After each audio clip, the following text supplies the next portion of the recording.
Hello everybody, this is Gracie. And this is Thorn. Welcome back to Gracie and Thorn. And this is the art podcast for everything you may need for arts, tricks, tips, and hacks, I guess. And I'm not inside my spider-filled closet.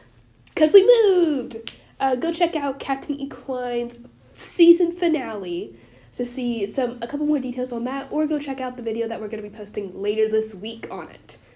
But a little bit less about that. This is our brand new podcast that we are going to be starting right now. So the focus of this podcast is that we're going to do 4 episodes for 4 different types of traditional art, and then we're going to go into 4 different types of digital art. It's going to be your tips and tricks on that particular matter, because alcoholic markers are different from watercolor and paintings and general pencils.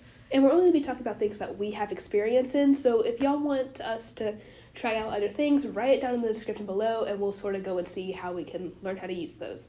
But for now, we're just going to talk about the things we know how to use. And this episode is going to be a little bit short because we are inside of a room as the movers are moving in stuff into the kitchen. Mm-hmm. So it will be a little shorter. Now, let's get started. Okay, so start talking about alcoholic markers, Thorn, because you're the one who uses it. So basically, I see a lot of marker users make a lot of mistakes, but not, okay, that sounded wrong. It's not mean, but it's something that I did not learn until a couple months of using it. Like, blending is really hard. It really isn't. If you try too hard when it isn't dry, it starts to look weird.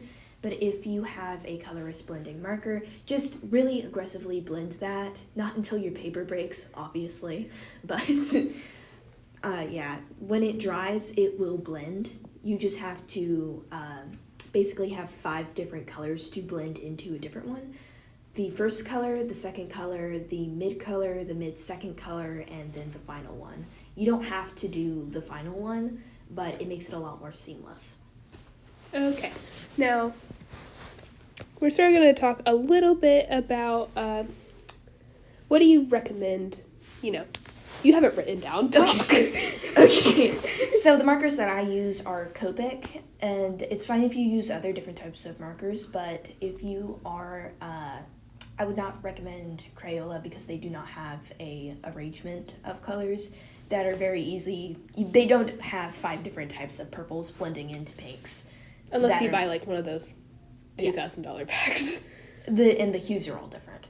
But my recommendations, basically, it's fine. I see a lot of people freak out if their sketch sees through the markers. It really does not matter. I think it gives a little more textured look. I would recommend using erasable colored pencils. That's just usually how I do. You can do regular pencils, but it usually makes an indent in my paper, and it will make the sketch a lot more easier to see. But if you do colored ones, it will blend in, but not change the hues necessarily. And, guys, listen up. You always have to swatch your colors. The colors never, and I mean never, come out as like said on the marker. Never. It's always slightly different, and it always messes it up. You have to swash. And they're always different whenever they dry. So they'll be darker and they'll slowly get lighter, or they'll be lighter and slowly get darker. It's literally like a randomizer. It may be slightly different, or you'll put down a pink and it'll look purple. It's terrible. I don't know how to fix it, but you always have to have a swash test paper, and you have to like write down the numbers or the names, because I get mixed up with that, and then I use a completely different color for the skin tone that's supposed to be the shadows. And usually people think that markers is like a one chance. If you make a mistake, it's the end of the world and your art looks like trash. It's not exactly that big of a deal. It's a little exaggerated on my part, but it basically, you just have to wait till it dries and if you have a highlight marker, use that. If it may not go completely away, but it will, lighten it up to the point where you could fix it and it will make it less noticeable. Of course, it's your art, and you are going to see that it doesn't look like that. How it looks, you're going to be extra critical on yourself, basically. but other people will not see that, so stop worrying about if it bleeds out. Mm-hmm. But bleeding out really sucks. So. Well, I think that's going to be end of today's... Wait, I have a few. Oh, okay. Never focus on one color. I see a lot of artists do like one color challenges, and that's fine. But if you do backgrounds on markers, it literally drowns out the image. Sorry, I just dropped my quarter. That was random, but backgrounds and marker. Like how it drowns out the image. That's where we had to end. Oh, okay. It will drown out the image if you focus on one color, and if you are focusing on one color, make sure it's completely different hues. Make the red kind of look a little bit pink in different areas. If you focus on one color, it's going to look very that one color and not have a lot of difference, which does not, I'm not saying it makes the art look bad, I'm just saying in my opinion, it does not make it look necessarily amazing. It's one thing on top of another.